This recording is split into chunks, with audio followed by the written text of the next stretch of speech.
It's an honour and a privilege to address you all today, and I thank you for this opportunity. I'm also delighted to inform you that Cyprus ratified the Istanbul Convention on the 10th of November, and we hope this ratification will ensure that legislative gaps in our framework will be filled and violence against women will be taken a lot more seriously.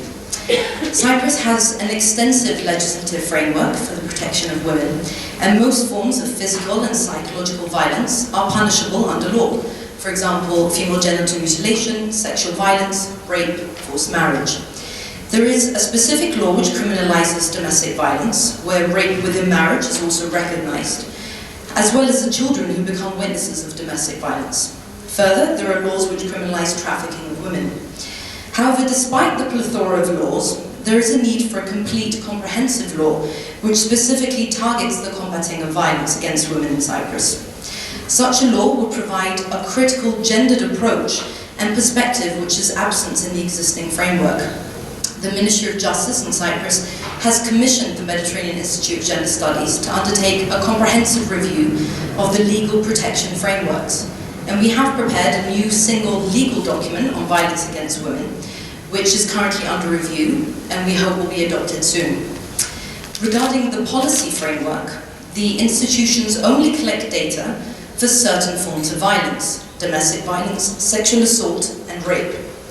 While statistics are being kept for the number of reports being made regarding domestic violence, there are very limited data on the number of verdicts and convictions for cases of rape and sexual harassment.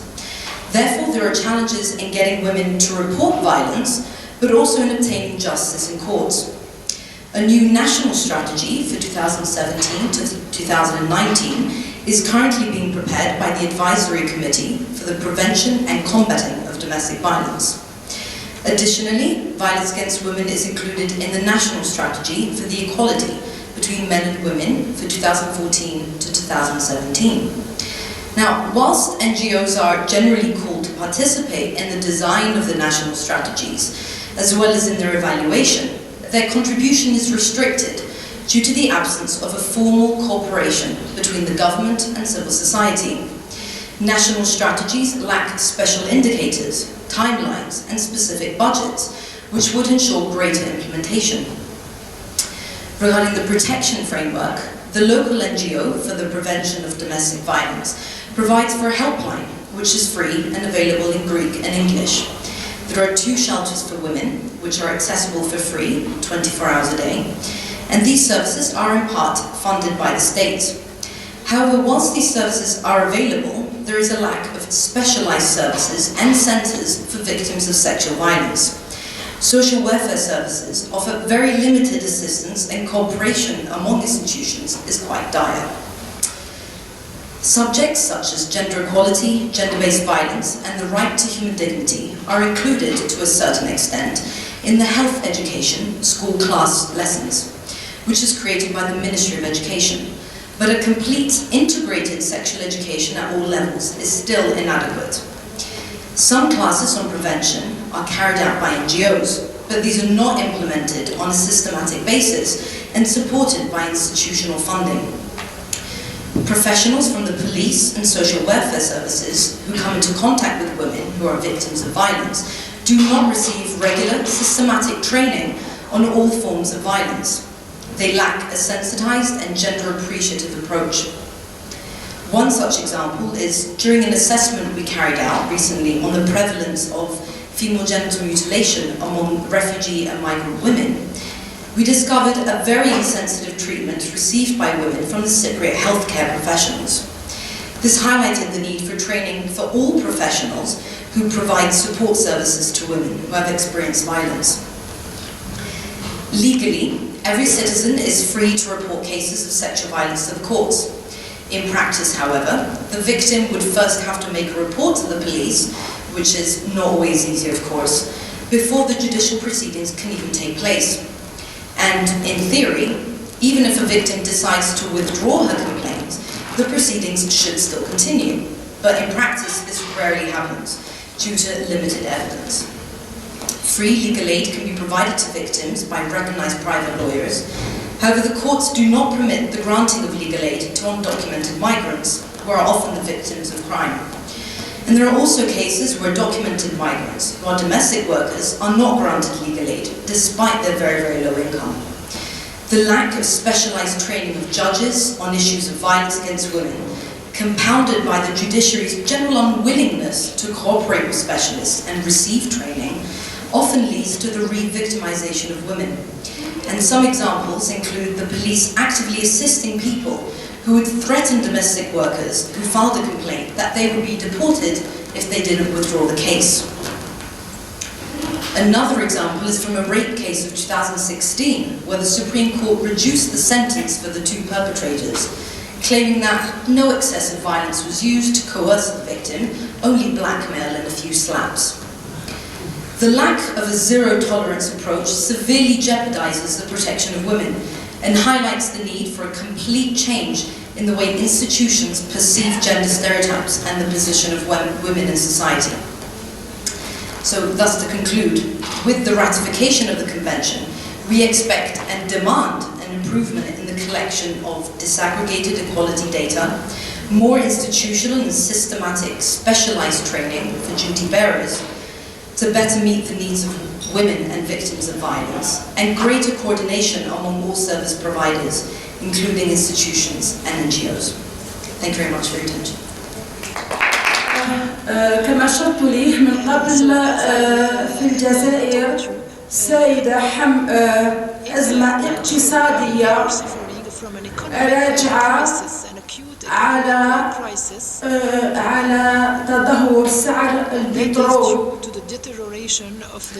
هذا ما أدى إلى تدهور القدرة الشرائية والتدهور الاقتصادي.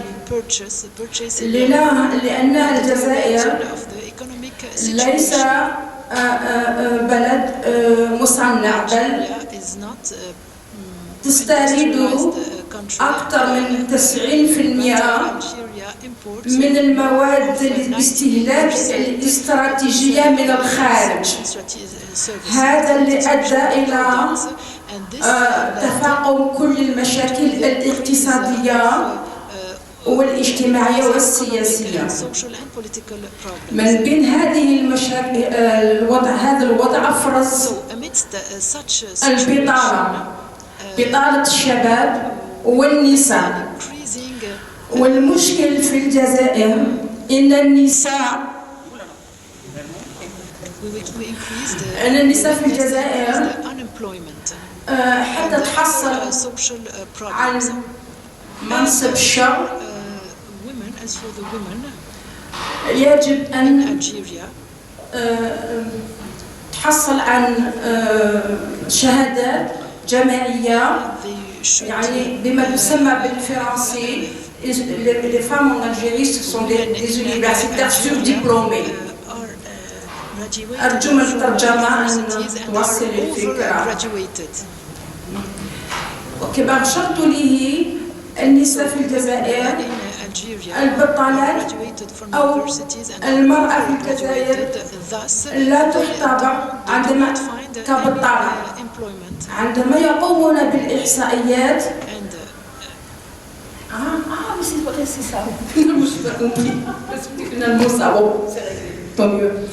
إذن هكذا أحسن.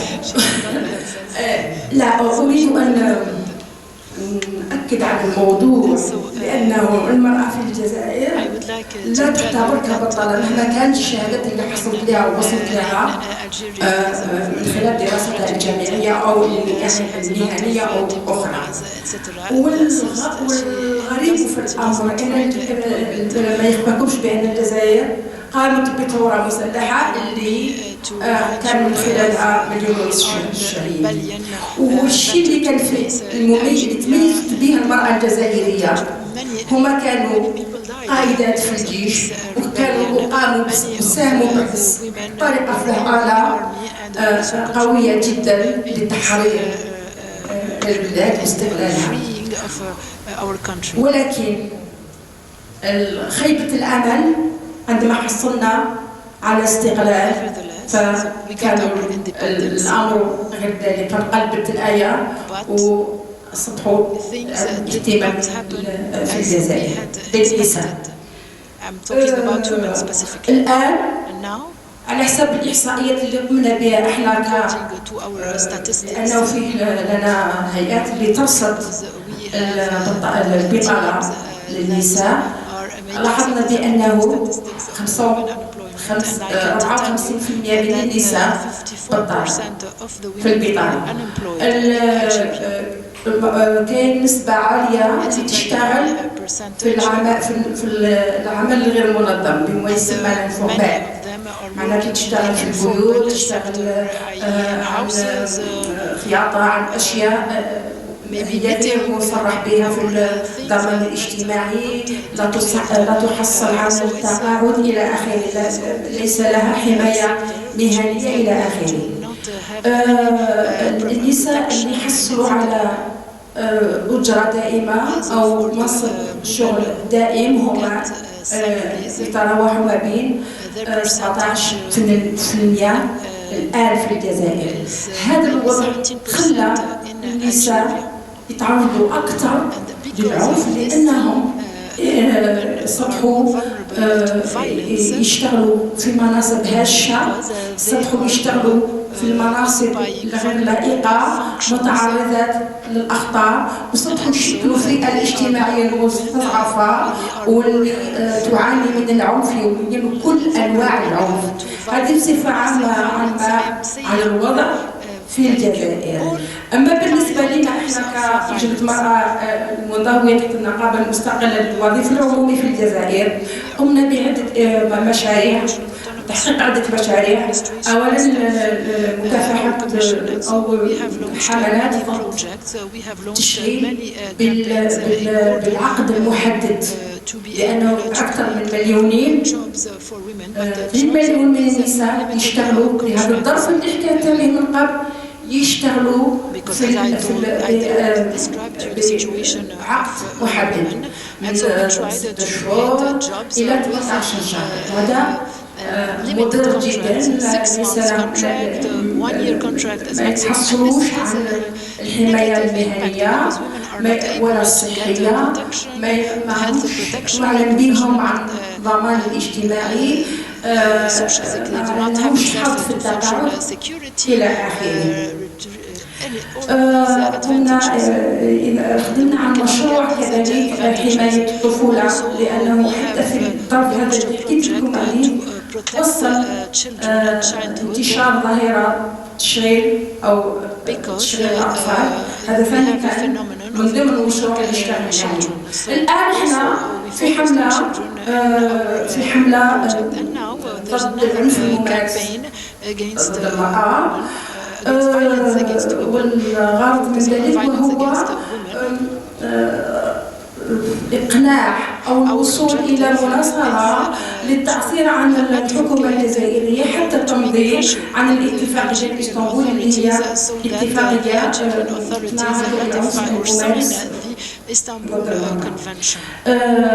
بغيت نودي نضيف ثاني هذا الوضع في الجزائر هو اللي وصل أو أدى إلى رد الفعل للحكومة أو النظام الجزائري أن يعالج المسائل أو المشاكل الاجتماعية الاقتصادية بالقمح وبالوسائل الأمنية.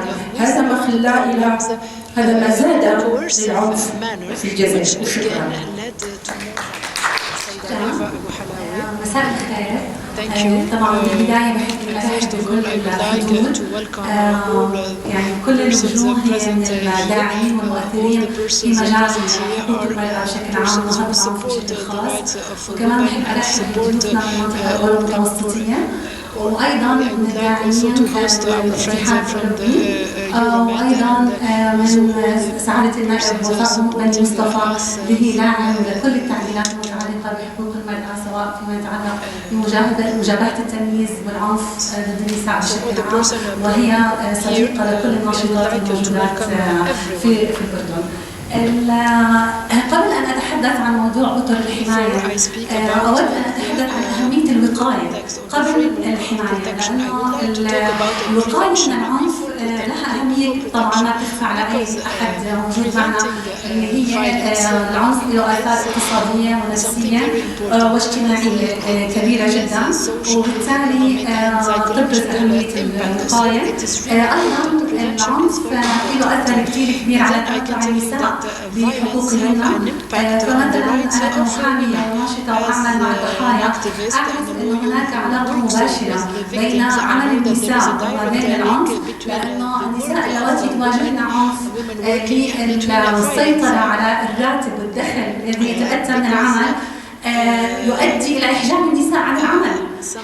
والتقارير الدولية تشير إلى أن الأردن هو من أقل 10 دول في العالم فيما يتعلق بمشاركة النساء في قطاع العمل وفقا لمنتدى تقرير المنتدى الاقتصادي العالمي.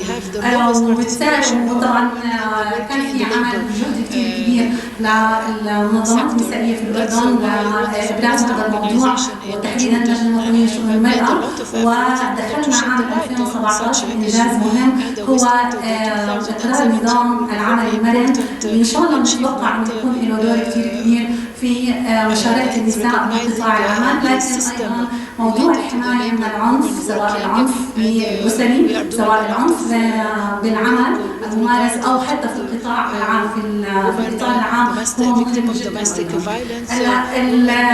في مجال التوعية والوقاية لابد أن نشير أيضا إلى ضرورة مواجهة ثقافة تبرير العنف، وهي ثقافة سائدة ليس فقط في الأردن وإنما في المنطقة وقد تكون حتى موجودة في كثير من دول العالم نتشارك فيها. فعلينا أن نعمل لمواجهة هذه الثقافة. أما فيما يتعلق بموضوع الحماية فلابد من هذا الإطار من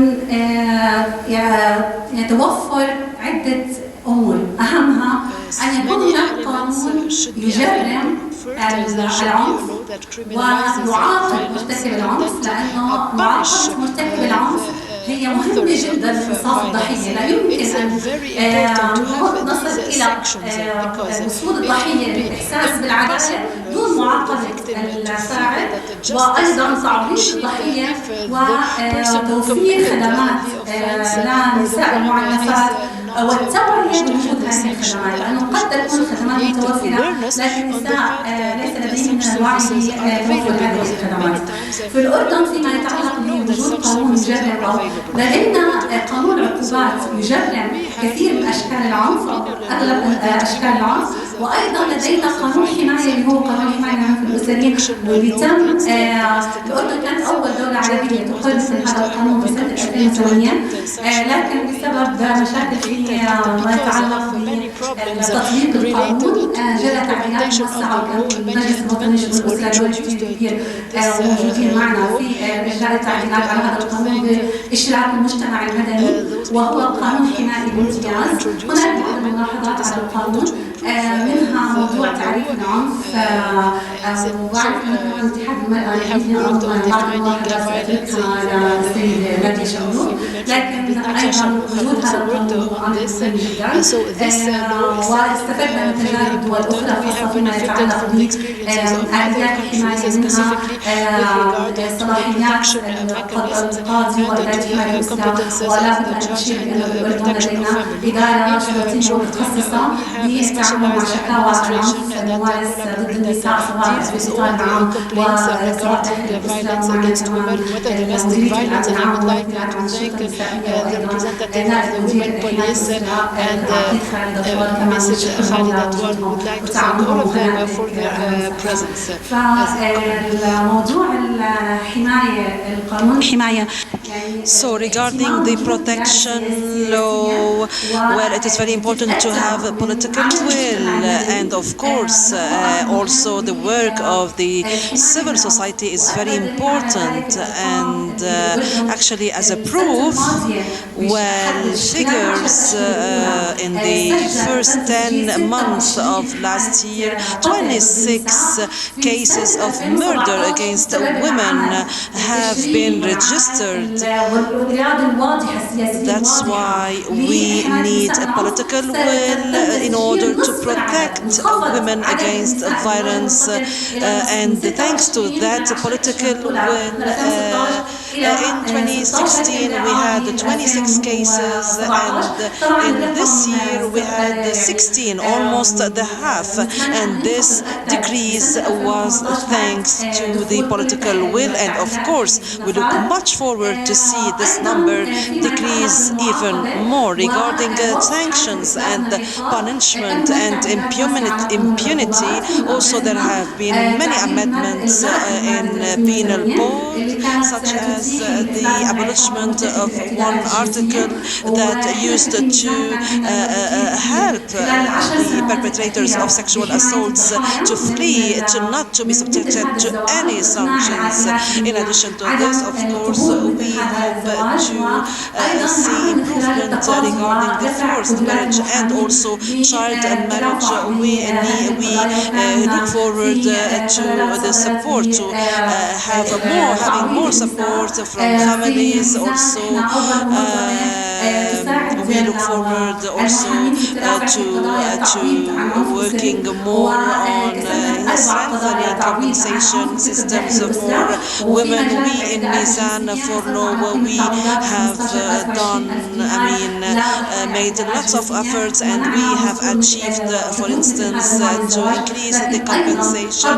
We also managed to stop some forced marriages from taking place, and also we helped victims to raise their voice so as to let their voice be heard by inviting them to participate to meetings and to speak loud, and we use these testimonies so as to support the need and to present more proofs and evidence so as to confirm the need once more to abolish all articles of impunity and all attenuating reasons for killers, especially among one of these reasons was that to let killers or criminals benefit from attenuating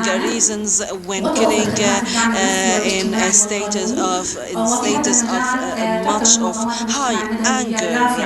In general, of course, all CSOs are being the basis and the pillar for providing more and better services, and of course any violation of the freedom of association and any attempts to limit the movement and the work of CSOs and NGOs will affect in a very negative way the fight against violence against women. And the Mizan, our association, has provided many services to women that are victims or were victims of violence, and of course that was in collaboration with the European Union. Right now we are working on implementing the project on alternatives to the detention of women for the sake of protection of these women. With the women, I mean women in danger, because traditionally women in danger used to be kept in specific centers, kind of detention centers, and in 206 we have founded, thanks to the support of the EU, we have founded the coalition to support women in danger being detained at those centers, and this is how we could achieve improvement. And along with the Ministry of Social Affairs, we have set a specific plan, and the Jordanian government has assigned 1 million of Jordanian dinars for the construction of a new center, a rehab center, so as to help them move from detention centers to the new center that should be opened in 2 months from now.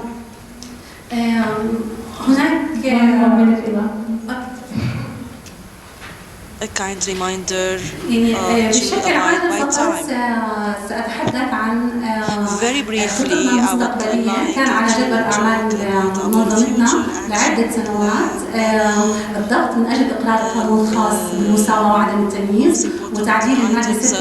To lobby against discrimination and for the amendment of the Jordanian constitution, and that's why we have been talking with several governments, especially the new government, in order to enhance women's rights, and we requested specific items and articles in the Jordanian constitution to be amended, and for this purpose we have submitted to the government a study, and we suggested to enact a new law on gender equality, and we hope that we will be all partners so as to lobby all together for this law to be enacted ASAP. And finally, I would like to thank all those who are making efforts for the sake of women and to combat violence against women, because women are being very busy with this issue, will not be able to be as... I would like to say that we still have many laws that should be amended due to the gender gaps with regard to gender equality and the women's rights regarding services being provided. As Eva said, basically they are being provided by NGOs. As for the coalition of women, when, as Eva said, unfortunately we only have one shelter being available for women, and we are still suffering, not only us but all other CSOs and NGOs, because of the procedures and because it is difficult to find drastic final solutions for for these issues and problems, especially when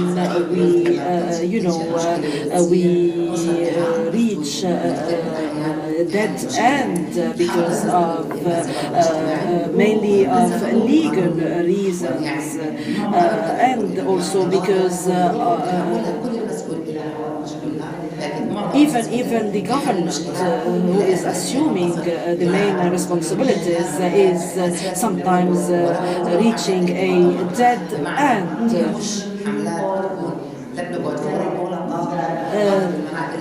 That's why we at the coalition of women,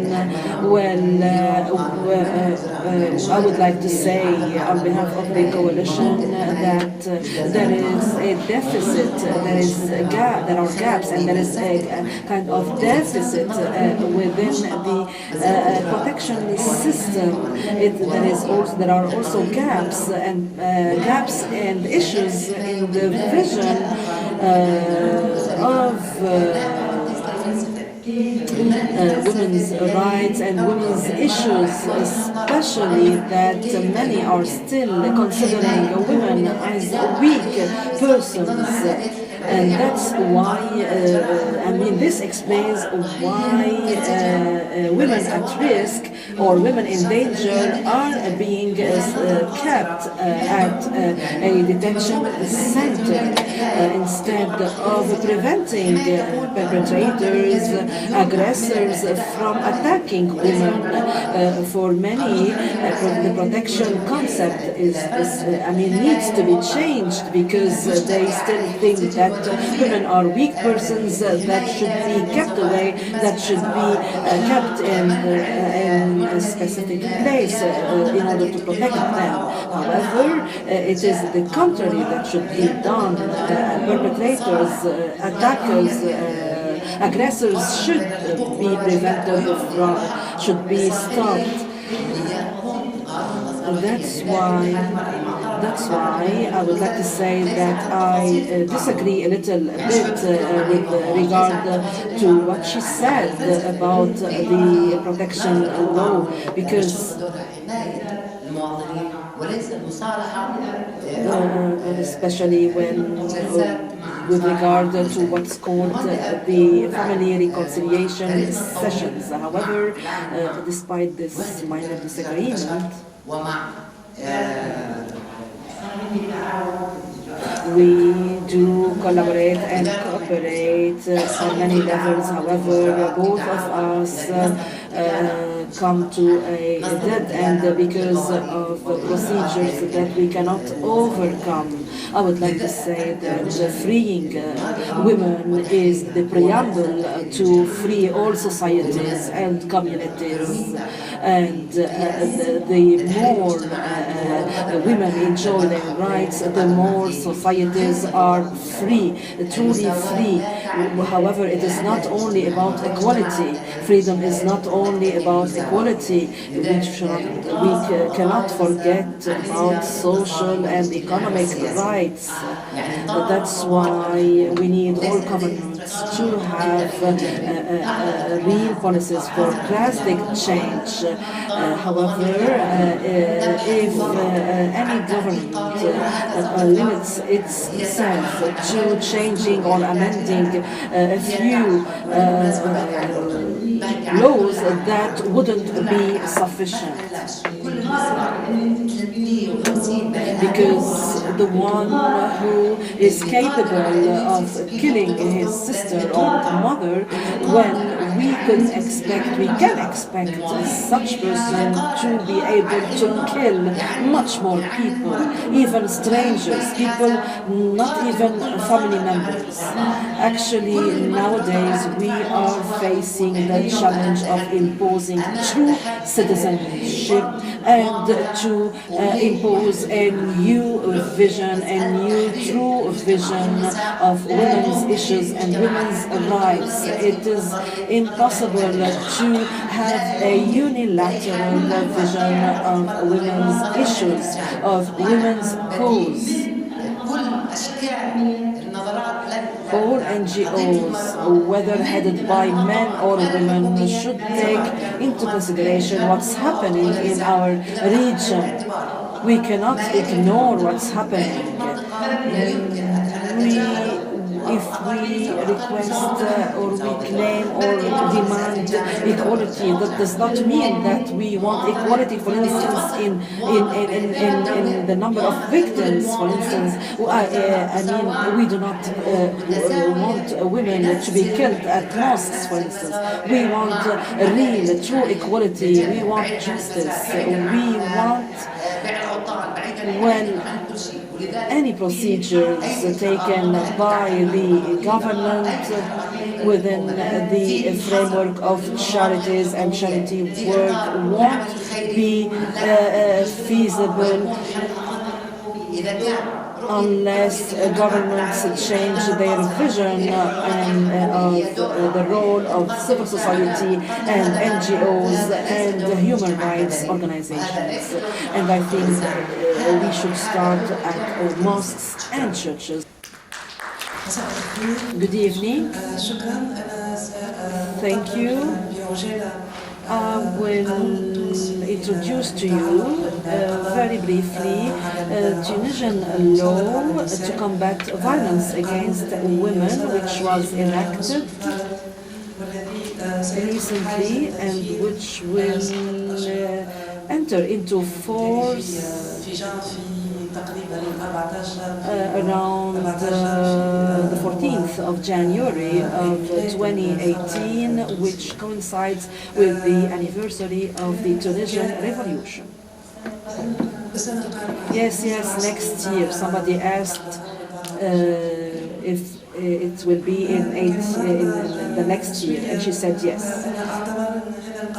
I I consider that this law is the fruit of all feminist movements and the struggle and fight, in particular of my association, i.e. the Tunisian Association of Democratic Women, who was the first to help or start helping and supporting women victims of violence, not only in Tunisia but also in Africa. In the chapter 46 of the Tunisian constitution, it is stipulated that the government should take all procedures needed to combat all forms of violence against women. It is an exhaustive, comprehensive law, which means that it encompasses all forms of violence, including financial, material, economic, sexual, physical, and even political. And it also deals with the violence against women in the private and public sectors. It is comprehensive because it also includes the aspects of protection and the help and support to be provided to the victims, and to consider the acts of violence against women as offenses, as crimes. As for prevention, it includes the following aspects. First, the need to train all those who work or are involved in examining or working on cases of violence against women, including policemen, including judges, including lawyers, including educators as well, and teachers. And this law also stipulates the need to educate and raise all children and teenagers on the respect of all rights of men and women, and to reject violence. In addition to this, with regard to the prevention, it stipulates that media should be prevented from diffusing stereotypes or stereotyped photos and pictures of women, and should be prevented of mainstreaming violence. Among the new aspects as well, for instance, judges could take a decision of protection so as to let offenders and aggressors be far away from victims, in addition to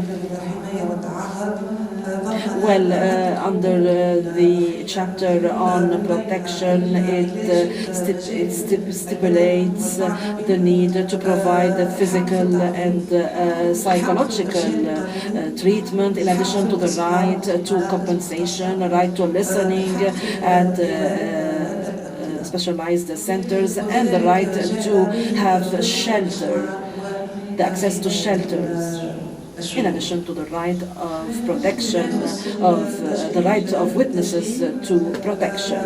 As for the incriminalization, or considering the fact of considering these offenses as crimes, well, it stipulates the extension or enlargement of the concept of marital violence that does not only include the current husband but also ex-husbands and ex-fiancés as well.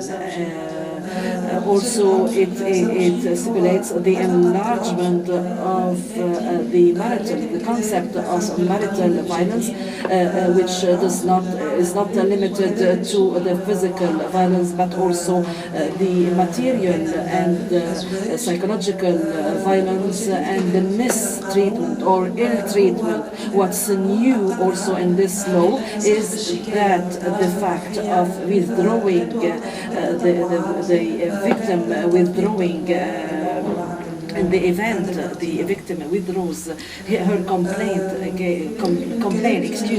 against her aggressor, this does not mean that the prosecution will stop.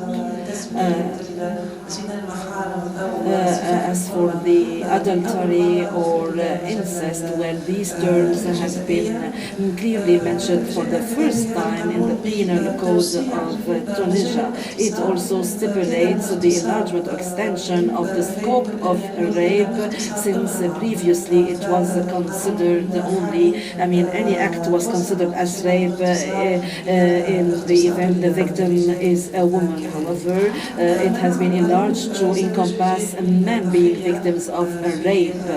Also, it stipulates new aspects regarding sexual assaults, and it also, this new law also criminalizes or considers as crimes all forms of discrimination against women, whether in salary or professional promotion, etc.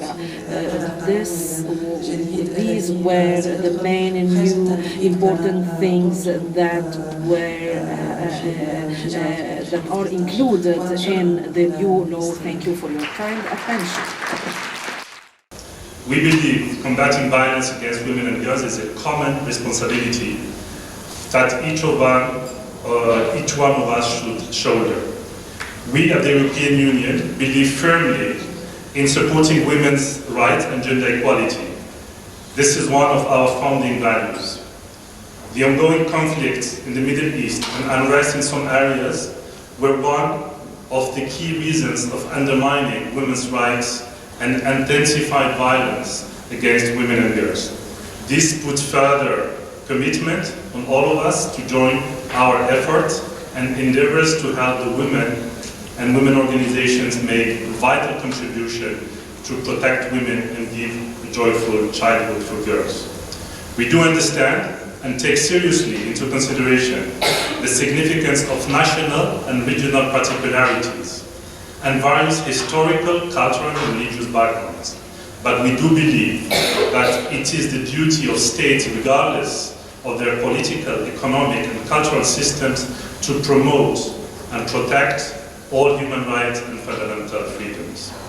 Ladies and gentlemen, in the area of women's rights, for example, we observe challenges to universality by those who claim that traditions prevail over human rights.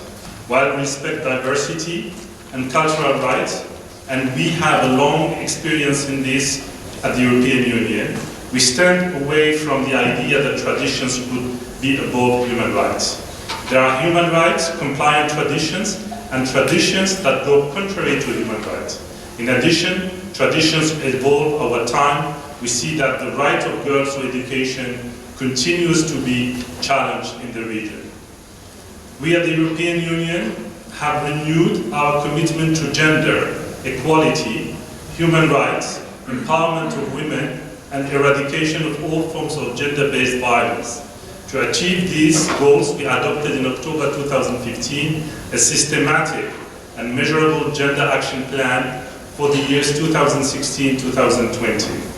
The plan, which is mandatory for all external relations of the European Union, including all member states and EU delegations, introduces a new outlook on gender, which we look forward to implement. We seek to ensure that girls and women have physical, psychological integrity to promote their social and economic rights and empowerment, as well as to strengthen their voice and participation. In December 2018, the European Union also adopted the guidelines on violence against women and girls and combating all forms of discrimination against them. This marks the European Union's clear political will to treat the subject of women's rights and eliminating gender-based violence as a priority. Support to women and gender equality has been a prominent feature of the European Union support programs here in Jordan. We stand by women and women organizations to support the elimination of violence against women and girls and help provide a more sustainable, peaceful, and stable life for women and generations to come.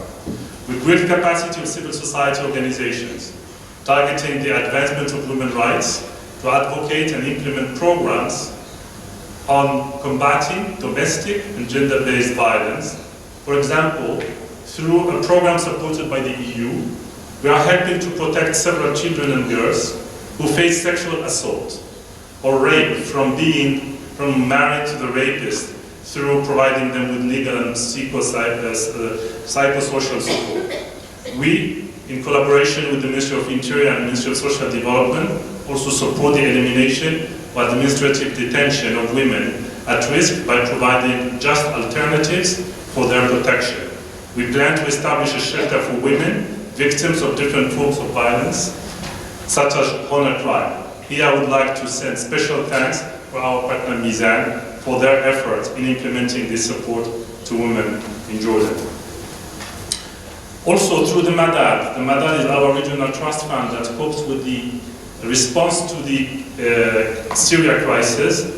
We support programs to strengthen the resilience and the empowerment of women and girls affected by the Syrian and Iraqi crisis in Iraq, Jordan, Lebanon, Turkey. In Jordan, with an estimated budget of 6 million euros, the contract is under negotiation. We will be supporting UN Women in order to take place to implement this program. Also, on the occasion of the 16 days of activism against gender-based violence this year, we in Jordan are funding the production of a national song to spread awareness on the fight against early marriages. We will also take part in the Orange campaign as we eliminated yesterday our delegation building in Orange. Jordan is proud incubator of many role models for women who took concrete actions to eliminate violence against women and girls. Those women raise the bar every day and encourage others, both women and men, to look beyond boundaries, to challenge complexities. I must say that the Jordanian women have been and continue to be resilient against emerging challenges facing the protection of their rights. Finally, I would like to seize this opportunity to congratulate all women and girls of Jordan to abolishing Article 308. Keep up the good work. I think that the main question is whether we as women are full citizens in Jordan. I think that I join my voice to what Ms. Nadia said, and I think that we should focus on the fact that combating violence against women should start by eradicating the negative vision, the erroneous vision of women being inferior human beings, not only in Jordan but in other Arab countries. And I usually like to rely on systematic and pragmatic methodology which stipulates that all countries that could fill the gaps in terms of gender equality have reached better outcomes and better performance of their system, of their institutions, and that's why empowering women and shrinking the gap between women and men is first of all in the best interest of the whole nation, of the whole society, of the men and the government and the state before being in the best interest of women.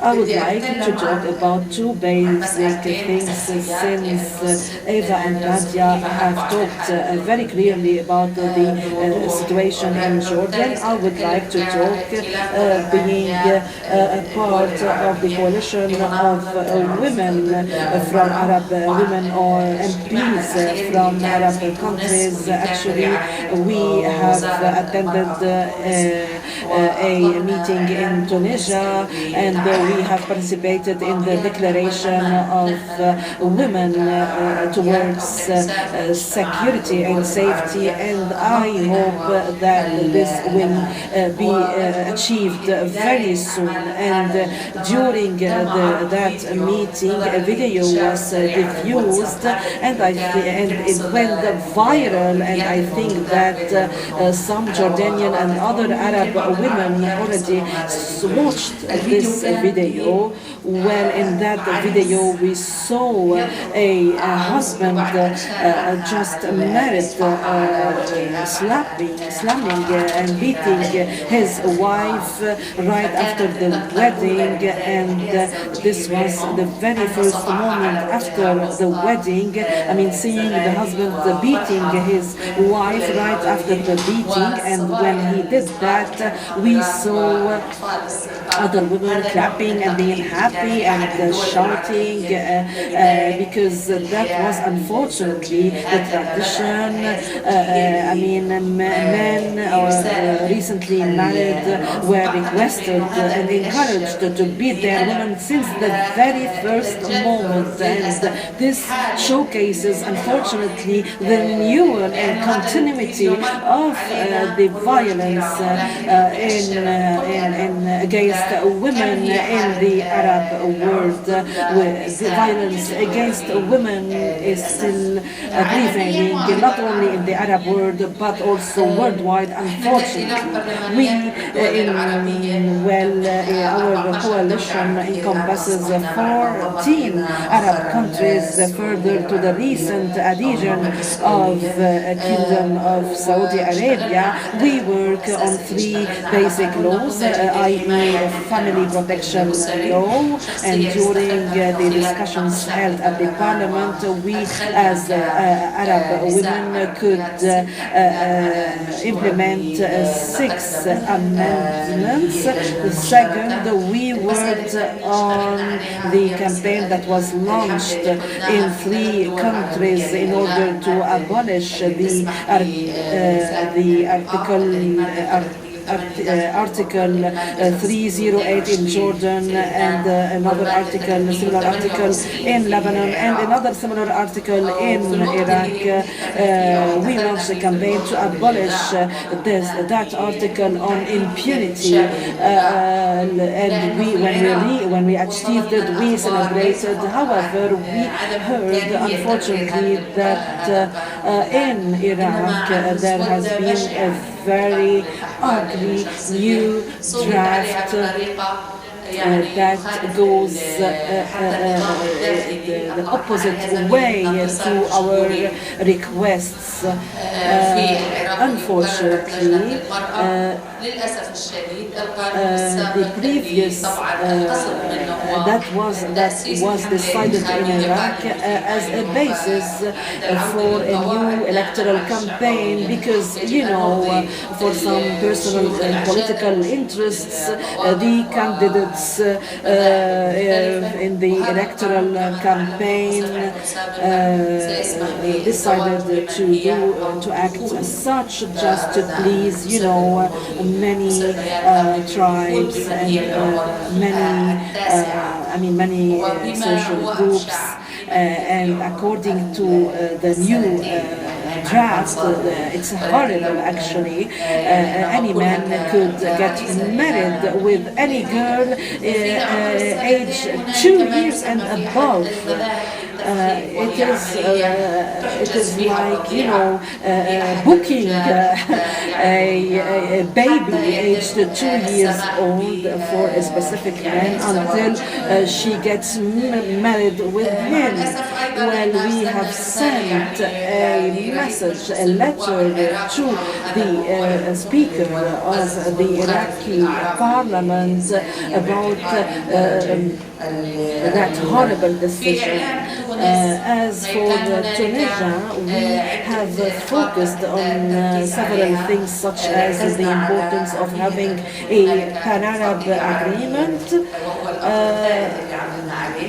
or draft of agreement to combat violence against women, similar to the Istanbul Convention. We also focused on the importance of having a large and clear definition of all forms of violence, and the need to avoid a narrow concept of victims, and also the need to respect the rights of women with disabilities and protect them against violence. And I think that most of you have also watched another video which is very painful and in which in Morocco some men, a few men sexually attacked a young girl with disability.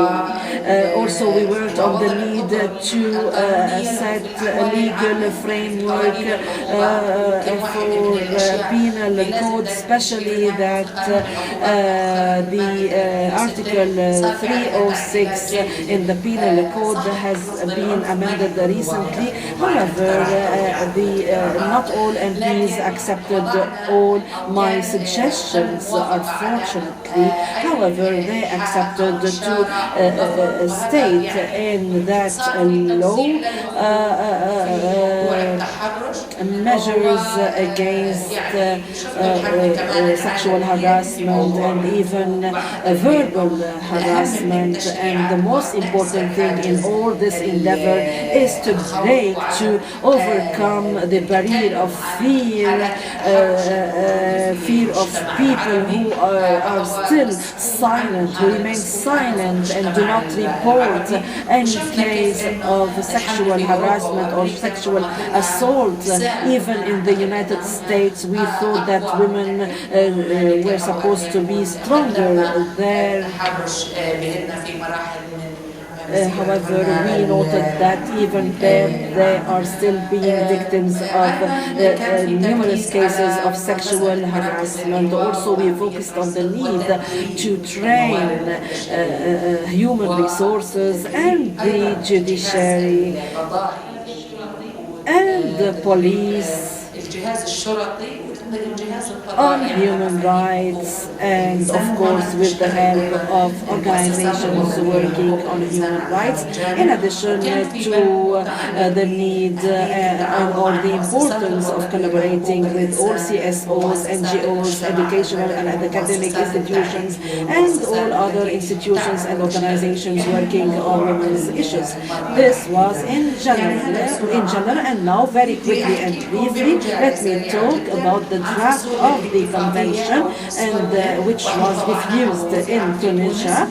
And I could perhaps give you a few copies since the office of the coalition is here in Jordan, and this is why I can provide you with copies of the draft of the convention in the chapter 1, general provisions, concepts, and we worked on enlarging the concept of forms of violence and victims, including financial and economic violence.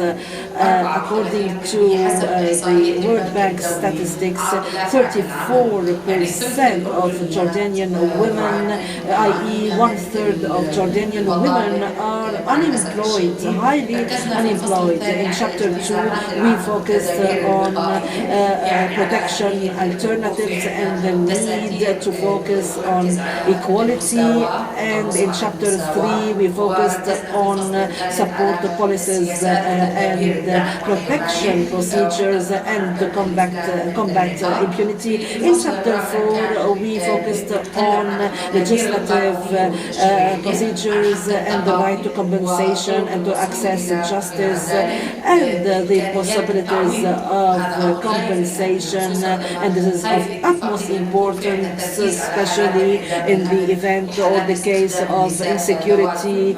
And in chapter 5 we focused on follow-up procedures and protection measures and what's requested of every country that is part of this convention, and we hope that every state who adhered to this convention will implement this convention. Chapter 6 is on refugees and the women under occupation and female asylum seekers, especially in the North Africa, and all the female migrants that reach European coasts and suffer in refugee camps. In chapter 7 on international cooperation on the civil and penal level. Chapter 8 suggested monitoring and follow-up mechanisms so as to not to let the convention be just papers and words, because we need deeds, and that's why stakeholder and as for chapter 9, it is about the connection with other conventions, and one of the articles is very important because it is true that there is no UN convention perhaps to combat violence against women. However, we have very important regional conventions such as Istanbul Convention. That's why we do not want anything to harm these high ceilings, and that's why we abided by all the standards and very firmly, and we did not make any concession, and we try to focus on specific cases, such is the case of chapter 6. As for chapter 10, it is about how to amend the convention, and the last chapter is on final provisions and how to solve any conflict emanating from any article of the convention. Of course, the committee encompassed experts and women from Jordan, such as Asma Khadr, Munya Ammar, judge who is a judge at the Ministry of Justice, and from the Directorate of Human Rights, and from Lebanon, Dr. Margaret Hello from the American University of Beirut, and we launched this convention in collaboration with the Department of Women Affairs in the Arab University, and we held meetings in 6 Arab parliaments, one of which was held in Jordan, and the other one in Palestine, in Sudan, in Iraq, in other Arab countries. What we hope is that all these efforts will be part of the framework to be adopted, because we all know about the procedures or the efforts being made so as to reach a convention, a UN convention on against the violence against women. We also hope the same, and we also hope any of these conventions to become a UN convention.